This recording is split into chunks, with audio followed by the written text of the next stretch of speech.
Gospel according to St. Mark, chapter 11, verses 1 to 11. Gospel according to St. Mark, chapter 11, verses 1 to 11.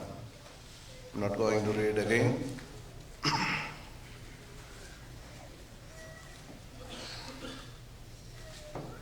Verse 9 onwards. Those who went ahead and those who followed shouted, Hosanna!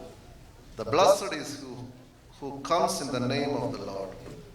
Blessed is the coming kingdom of our father David. Hosanna in the highest.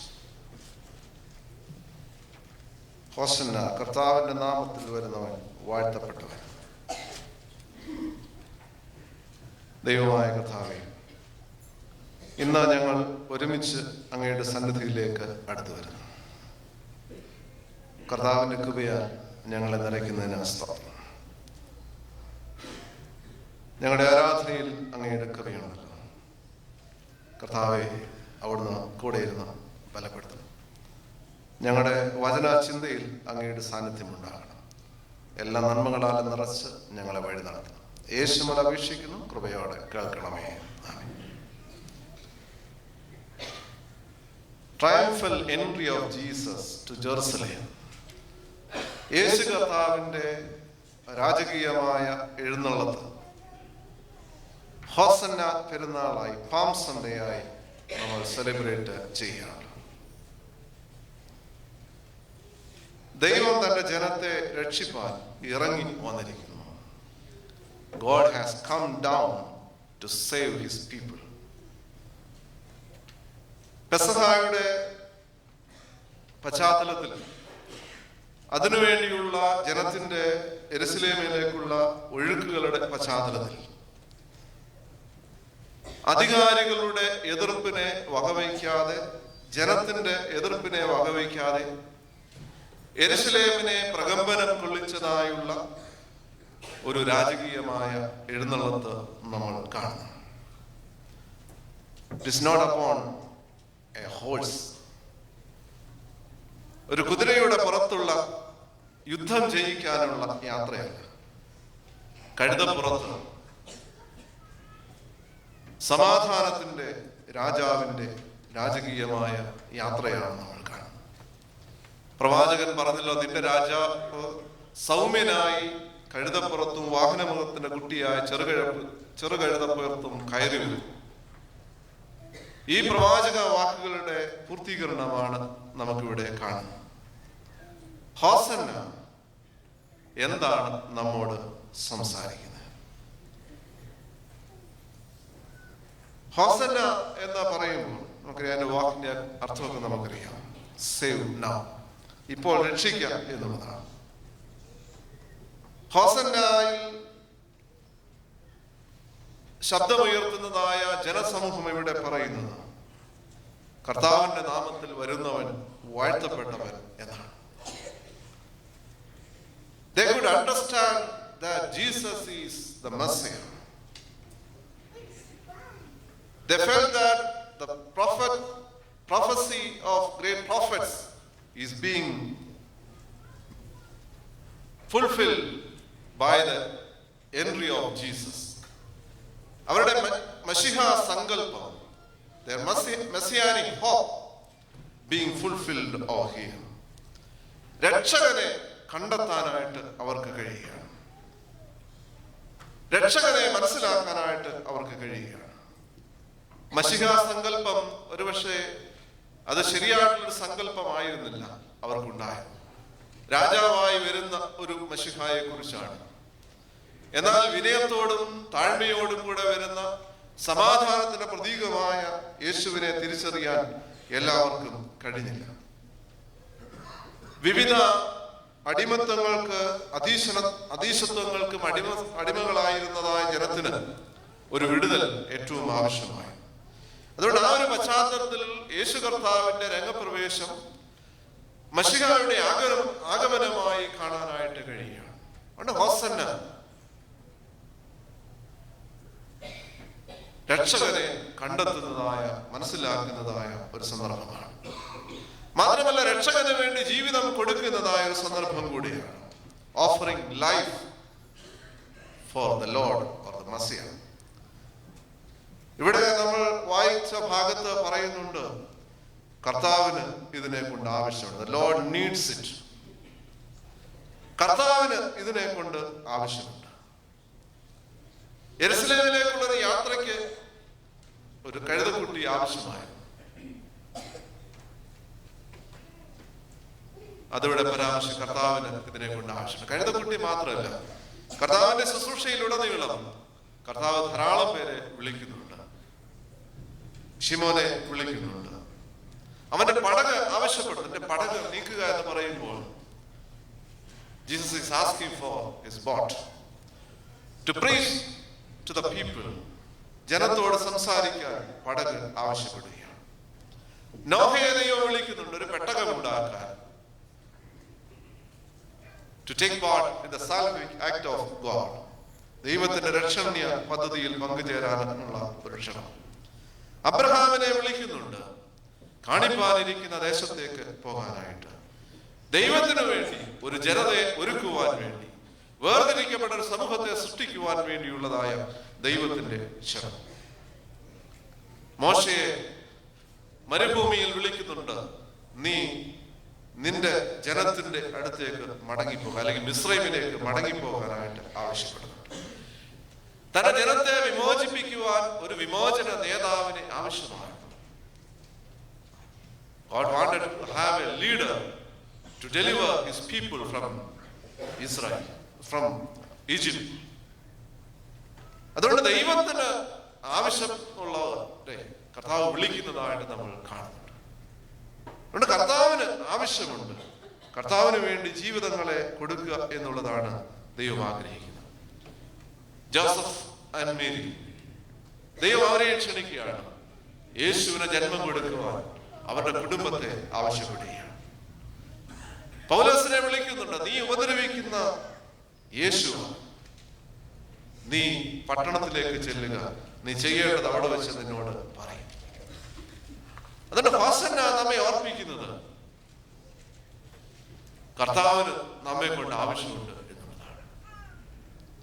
God needs us. ദൈവത്തിന് നമ്മെ കൊണ്ട് ആവശ്യമുണ്ട്. നമ്മുടെ ജീവിതങ്ങൾ കൊണ്ട് ദൈവം ചിലതൊക്കെ expect ചെയ്യുന്നുണ്ട്. അതുകൊണ്ട് കർത്താവിന് നമ്മുടെ ജീവിതം ആവശ്യമാണ് എന്നുള്ളത് ഹോസന്ന നാളിൽ നമ്മെ വീണ്ടും ഓർമ്മപ്പെടുത്തുകയാണ്. എങ്ങനെയുള്ളവരെയാണ് ദൈവം ആവശ്യപ്പെടുന്നത്? Whom does Jesus or God seeks? Or whom does Jesus need? ഇവിടെ നമ്മൾ ഈ വേദഭാഗം പഠിക്കുമ്പോൾ കാണുന്നു, God needs those who obey. അനുസരിക്കുന്നവരെ ദൈവം ആവശ്യപ്പെടുകയാണ്. അനുസരിക്കുന്നവരെയാണ് ദൈവത്തിന് ആവശ്യമുള്ളത്. ഇവിടെ രണ്ടുപേരെ അയക്കുന്നുണ്ട്. പട്ടണത്തിലേക്ക് പോയി അവിടെ നിന്ന് ചെറുകഴുതയെ അഴിച്ചുകൊണ്ടുവരാൻ. പോകാൻ രണ്ടുപേര് വേണമായിരുന്നു. അവിടെ നിന്ന് കഴുതക്കുട്ടിയെ വിട്ടുകൊടുക്കാൻ ആളുകൾ ആവശ്യമായി. കർത്താവ് എപ്പോഴും ആളുകളുടെ പാർട്ടിസിപ്പേഷൻ ക്ഷണിക്കുന്നുണ്ട്. തന്നെ അനുഗമിക്കാനായിട്ട് പലരെയും ക്ഷണിക്കുന്നുണ്ട്. അനുസരിച്ചവർ കർത്താവിനോട് കൂടെ പോകുന്നതായിട്ട് കാണാനായിട്ട് കഴിയും. അവിടെ കർത്താവ് ആഗ്രഹിക്കുന്നത് അനുസരിക്കുന്നവരെയാണ്. കർത്താവ് ഒരുവരോട് പറഞ്ഞു, നിനക്കുള്ളതെല്ലാം വീട്ടിൽ ദരിദ്രർക്ക് കൊടുക്കാൻ. അനുസരിക്കാൻ കഴിയാത്തത് കൊണ്ട് കർത്താവിന്റെ സ്നേഹത്തിനും അകന്നു പോകുന്നതായി നമ്മൾ കാണുന്നുണ്ട്. കർത്താവിന്റെ ക്ഷണം സ്വീകരിച്ച് അതിനെ അനുസരിക്കുന്ന ആളുകൾക്കാണ് കർത്താവിനോട് ചേർന്ന് യാത്ര ചെയ്യാൻ കഴിയുന്നത്. അവരെ കൊണ്ടാണ് കർത്താവിന് ആവശ്യമുള്ളത്. Whom does God need? The one who obeys him. രണ്ടാമതായി, those who humble themselves, വിനയപ്പെടുന്നവരെയാണ്, വിധേയപ്പെടുന്നവരെയാണ് ദൈവത്തിന് ആവശ്യം. കഴുതയെ ആണ് തിരഞ്ഞെടുക്കുന്നത്. യുദ്ധത്തിന് സാധാരണ കുതിരയാണ്. ഒരു യോദ്ധാവിനെ പോലെ അല്ല കർത്താവ് വരുന്നത്. സമാധാനത്തോടുകൂടെ സമാധാനത്തിന്റെ വാഹനമായ കഴുതമേൽ കയറി യേശു കർത്താവ് യെരൂശലേമിലേക്ക് വരികയാണ്. അതുകൊണ്ട് ഈ കഴുത it's a symbol of humbleness. വിനയത്തിന്റെ, താഴ്മയുടെ പ്രതീകമാണ്. ഗുരുവിന്റെ വഴികളിലൂടെ, ഗുരുവിന്റെ നിയന്ത്രണത്തിന്, ഗുരുവിന്റെ തീരുമാനത്തിന് വിധേയപ്പെടാൻ കഴിയുന്നതായുള്ള ഒരുവന് മാത്രമേ കർത്താവിനോട് ചേർന്ന് യാത്ര ചെയ്യാനായിട്ട് കഴിയുള്ളൂ. വിനയപ്പെടാൻ നമുക്ക് കഴിയണം. കർത്താവിന് വേണ്ടി കഴുതകളായി മാറുവാൻ നമുക്ക് കഴിയണം. സക്കായി മുകളിലാണ് ഇരുന്നത്, മരത്തിന്റെ മുകളിലാണ്. He had to come down to receive Jesus. യേശു കർത്താവിനെ സ്വീകരിക്കാനായിട്ട് അവന് താഴേക്ക് ഇറങ്ങി വരണമായിരുന്നു. ഇന്ന് നമ്മിൽ നിന്ന് ദൈവം ആഗ്രഹിക്കുന്നതാണ്, we need to come down.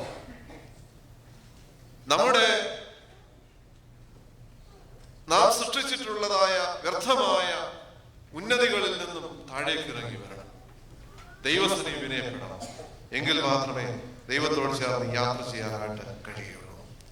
Whom does God need? Those who humble themselves. മൂന്നാമതായി, God needs those who praise him. കർത്താവിനെ സ്തുതിക്കുന്നവരെയാണ് ആവശ്യം. ഇവിടെ നമ്മൾ കാണുന്നുണ്ട്, ധാരാളം പേർ കർത്താവിനോട് കൂടെ പോവുകയാണ്. അവർ പറയാണ് ഹോസന്ന ഹോസന്ന.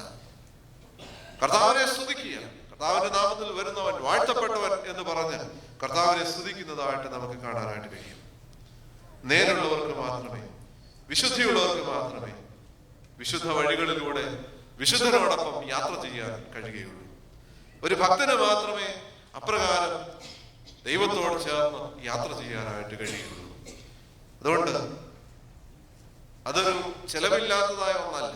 ഇവിടെ നമ്മെ ഓർമ്മപ്പെടുത്തുന്നുണ്ട്, ചിലര് തങ്ങളുടെ വസ്ത്രമാണ് കൊടുക്കുന്നത്. തങ്ങൾക്കുള്ളതിനെ, തങ്ങളുടെ വിലപ്പെട്ടതിനെ കർത്താവിന് വേണ്ടി കൊടുക്കുമ്പോഴാണ് അവനെ യഥാർത്ഥത്തിൽ സ്തുതിക്കുവാനായിട്ട് കഴിയുന്നത്. ഒരു സ്ത്രീയെ നമ്മൾ വേദപുസ്തകത്തിൽ വായിക്കുന്നുണ്ടല്ലോ, കർത്താവിന് വേണ്ടി തന്റെ ജീവിതത്തിൽ ഏറ്റവും വിശേഷപ്പെട്ടതായ സ്വച്ഛജടമാംസി തൈലം കർത്താവിന്റെ തലയിൽ ഒഴിച്ച് അഭിഷേകം ചെയ്യുന്നതാണ് നമ്മൾ കാണുന്നത്. തനിക്ക് ഏറ്റവും വിലപ്പെട്ടതായ തൈലം യേശുവിന് അർപ്പിക്കുന്നതായ സന്ദർഭം. അതുകൊണ്ട് നമ്മളിന്ന് ഈ പാം സൺഡേയിൽ ദൈവസന്നിധിയിലായിരിക്കുമ്പോൾ ദൈവം നമ്മിൽ നിന്ന് ആഗ്രഹിക്കുന്നത് നമ്മുടെ ജീവിതങ്ങളാണ്, നമ്മുടെ അനുസരണമാണ്, നമ്മുടെ സ്തുതികളാണ്. നമുക്ക് ദൈവത്തിന്റെ സന്നിധിയിൽ വിനയപ്പെടാൻ നമുക്ക് കഴിയേണ്ടത് ഏറ്റവും ആവശ്യമാണ്. അതുകൊണ്ട് നമുക്ക് നമ്മുടെ ജീവിതങ്ങളെ ദൈവത്തിനായിട്ട് അർപ്പിക്കാം. കർത്താവ് നമ്മുടെ ജീവിതം ആവശ്യപ്പെടുകയാണ്. He needs our lives. So we need to submit before him. We need to bow before him. ഇന്ന് ഈ ഹോസ്റ്റാന നാളിൽ നമുക്കത് സാധ്യമാകട്ടെ. ഹോസ്റ്റന എന്താണ് സംസാരിക്കുന്നത്? ഹോസ്റ്റന നമ്മോട് സംസാരിക്കുന്നത് രക്ഷകനെ കണ്ടെത്തുവാൻ, ജീവിതങ്ങളെ ദൈവത്തിന് വേണ്ടി അർപ്പിക്കുവാൻ വേണ്ടിയാണ്. എങ്ങനെയുള്ളവരെയാണ് ദൈവം ആഗ്രഹിക്കുന്നത്? Those who obey him, those who humble themselves, and those who praise him. നമുക്ക് ദൈവസന്നിധി വിനയപ്പെടാം. ഈ ദിവസം നമുക്ക് ദൈവത്തെ സ്തുതിപ്പാനും ദൈവത്തെ അനുസരിപ്പാനും ദൈവത്തോട് ചേർന്ന് യാത്ര ചെയ്യാനായിട്ടും നമുക്ക് സമർപ്പിതരായി തീരാം. ഒരിക്കൽ സുവിശേഷ യോഗം കേട്ട ദൈവത്തിന് വേണ്ടി തങ്ങളെയും തങ്ങൾക്കുള്ളവയും അർപ്പിക്കുന്നതിന് വേണ്ടി വളരെ ശക്തമായ ദൈവിക ആലോചന പങ്കുവയ്ക്കപ്പെട്ടപ്പോൾ, യോഗാനന്തരം സ്തോത്രകാഴ്ച സ്വീകരിച്ചപ്പോൾ ഓഫർട്രി ബാഗിൽ തൻ്റെ കയ്യിൽ കിടന്നിരുന്നതായ ഏക സ്വർണവള ഊരി ഓഫർട്രി ബാഗിൽ നിക്ഷേപിച്ചതായ പെൺകുട്ടിയെ പ്രസംഗം ശ്രദ്ധിക്കും. പ്രസംഗശേഷം, മീറ്റിംഗിന് ശേഷം ഈ പ്രസംഗൻ പെൺകുട്ടിയെ വിളിച്ച് ചോദിച്ചു, ഞാൻ ക്രിസ്ത്യൻ ഗിവിങ്ങിനെ കുറിച്ച് പഠിപ്പിച്ചതാണ്. നിന്റെ കയ്യിൽ ഏക ഒരു വള മാത്രമില്ല, നീ എന്തിനാണ് അത് ഇട്ടത്? ഞാൻ നിന്നെ കുറിച്ച് അല്ല, നീ അത് കൊടുക്കേണ്ട ആവശ്യമില്ലായിരുന്നു എന്ന് പറഞ്ഞു. എന്നാൽ പെൺകുട്ടി പറയാണ്, I offered not for you but for my Lord, my Redeemer. നമുക്ക് ജീവിതങ്ങളെ നമ്മുടെ രക്ഷകന് വേണ്ടി അർപ്പിക്കാം. നമ്മുടെ സാധ്യതകളെ രക്ഷകന് വേണ്ടി അർപ്പിക്കാം. So as we are here on this Palm Sunday, let us submit ourselves into the hands of our Lord, so that He would use our life for the glory of His kingdom. He needs our life. He seeks those who obey Him. He seeks those who humble themselves. And He seeks those who praise Him. Let us obey Him, praise Him, humble before Him. നമ്മുടെ ജീവിതങ്ങളെ ദൈവസന്നിധി അർപ്പിച്ച് ദൈവത്തോട് ചേർന്ന് ജീവിപ്പാൻ നമുക്ക് സമർപ്പിതരായി തീരാം. കർത്താവിൻ്റെ രാജ്യത്തിൻ്റെ അവകാശികളായ രക്ഷയുടെ വലിയ അനുഭവക്കാരായി തീരാൻ, ആ രക്ഷകനെ പ്രഘോഷിക്കുന്നവരാകാൻ കർത്താവ് നമ്മെ ശക്തീകരിച്ച് വഴി നടത്തുമാറാകട്ടെ. ഒരാൾക്ക് പ്രാർത്ഥിക്കാം.